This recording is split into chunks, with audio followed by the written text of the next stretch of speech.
Civilian defense operators who are trying to rescue. We haven't seen from the images that any rebel groups were targeted. Most of them are civilians. As you mentioned, there are more than 250 killed, and many of them are children. The targets were hospitals, schools, bakeries, any shop that can provide food. So the government is claiming is trying to liberating people from terrorists, but on the ground all the targets are the civilians and all means for them to survive, especially that they've been in complete siege for 50 days and partial siege for 5 years. Lena, is there any chance of a ceasefire to help get civilians out? We've seen such scenarios before. It's a déjà vu between Daraya, Homs, Aleppo, and now here in Ghouta. But the problem is the balance of power has changed over the past years. Now the government and Russia, they have the upper hand. There is no pressure from the international community on them. We've heard the UN calling for an end of this and try to provide civilian support. We haven't heard any international, or superpower countries coming out and condemning or asking for it to stop. Are the American are going to be able to pressure the Russians to stop it? The France, UK. The UN doesn't have the means to stop them. They only have words to say, but they don't have any power to stop this.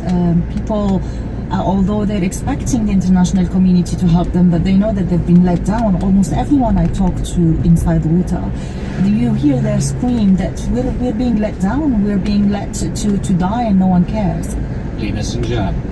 Do you remember the opening ceremony at the South Korean Winter Olympics? The American Vice President, Mike Pence, sitting stone-faced in his seat, apparently refusing to engage in any way with the Pyongyang delegation, including Kim Yo-Jong, the sister of the North Korean leader.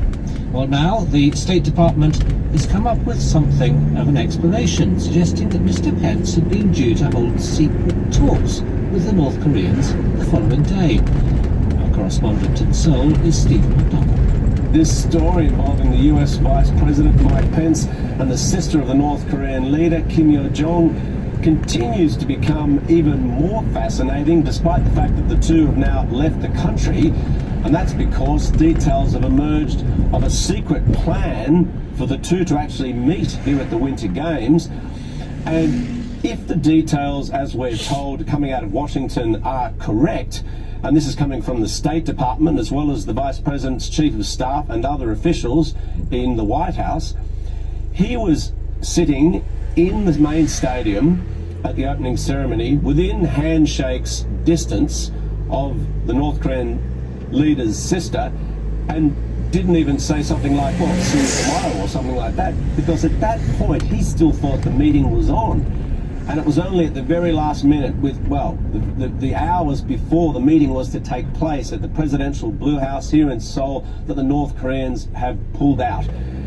This would come as a large blow, especially to the South Korean leader, because this was the same day he received an invitation from Kim Jong-un for the South Korean president to visit the North.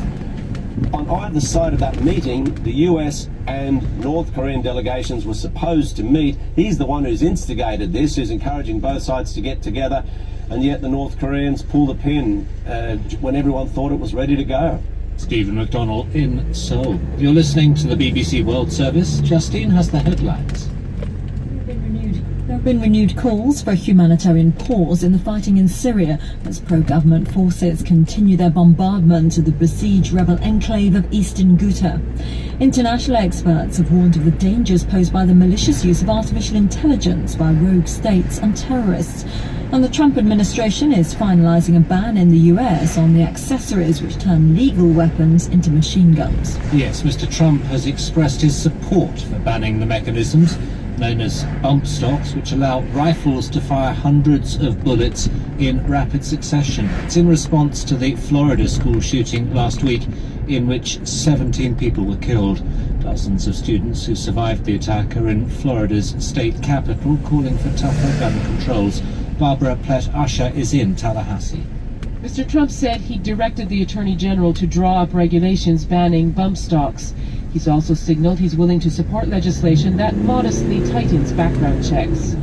These are the first gun control measures he's embraced, but they are relatively minor. He was responding to pointed criticism from students who survived the school attack and say the president and politicians aren't doing enough to prevent mass shootings. Dozens of them have come to Florida's state capitol to press their case. They're demanding a ban on assault rifles, but yesterday lawmakers rejected a bid to even debate the issue.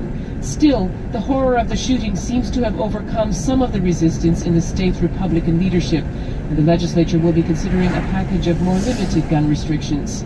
The students plan to turn their movement into a national campaign and march on Washington next month. One of the Stoneman Douglas High School students campaigning for change is Lewis Misen. He says all politicians need to support reforms to gun laws. I think the right step to take is it has to be bipartisan. It 100% has to be. And one of the things I'm worried about is that people are beginning to view this movement as, a radical movement from the left wing in an attempt to, pry guns from the hands of the right. And it's honestly not that, because it's not about Democrats or Republicans. It's about people being able to send their kids to school and not have to worry that they might not make it home at the end of the day. We want reform.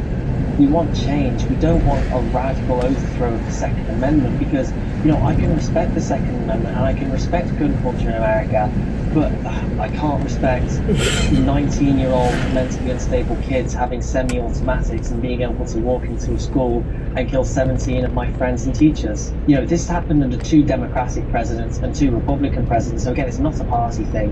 And when I see people coming out almost attacking Trump, I don't think that's fair, because it's not about him.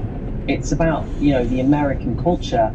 And I think that the fact that he's willing to sign this executive order to ban bump stops, the fact that he's at least concerned with the issue and he's going to try and make some change, it is a great step in the right direction, and I hope it continues. High school student Lewis Misen ahead of today's march in Tallahassee, Florida. To Nigeria now, where the government of Yobe State has confirmed that dozens of schoolgirls are still unaccounted for following an attack on the town of Dapchi. The incident raises comparisons with the kidnapping in 2014 of nearly 300 girls from a school which attracted worldwide attention. Stephanie Hegarty is in Lagos. Stephanie, can you bring us up to date with what happened in Dapchi? Well, on Monday evening around 6 p.m, eyewitnesses told us that suspected Boko Haram militants entered the town. They were in about 12 vehicles and they were firing guns and letting off explosives. And they came to the school, but by the time they got there, most of the students and teachers had run because they had heard them coming. What we heard from an eyewitness who encountered them at the school was that they came, they looted, they took foodstuffs, they left about 3 hours later. But what emerged over the next few hours and over the next day was that many of the students were, as the government has put it, unaccounted for. Now, we can't say yet that the students were abducted, because we know that many of them ran quite far into the bush. There was some students, a local journalist told me yesterday, that had been returned, that had come back, that had run as far as 15 kilometers. So the operation to find these schoolgirls is still ongoing. At the moment, as the Yobe State government said, dozens are still missing, but most of the school has been sent home now. It's been closed for a week, and though the military are on the ground and have secured the school, it's difficult to get those numbers of how many parents are still looking for their children. What's the motivation? Why are they targeting these schools? Well, it's hard to say, and that's important in this incident. It's hard to say that they're targeting schools specifically, though we know they did in the past. But Boko Haram is split into different factions, and we don't know which faction is responsible for this. The Abu Bakr Shekau faction is the one clearly responsible for the kidnapping of the Chibok girls. And they got such profile after that kidnapping that it's not hard to assume they might want to do that again. As I said, though, we don't know that it was that faction that did this. But also we know that Boko Haram are desperate for food and supplies, and they did loot a lot of that from this village. So that was a very clear motivation in this case. Stephanie Hegarty in Lagos. On On this programme, we often talk about the rapid advances in artificial intelligence and the dangers it could pose in the future. Now, international security experts have issued a warning about the imminent threat of AI. Here's our technology correspondent, Rory Kethlan-Jones. But what's interesting about this is we've heard lots of warnings about that day when computers really become conscious, perhaps, or acquire what's called artificial general intelligence, and basically make humanity redundant. Very scary stuff. What's interesting here, though, is they're talking about capabilities that they've got right now or will develop in the next 5 years. For instance, the ability to process vast amounts of data and learn from it in a hurry. This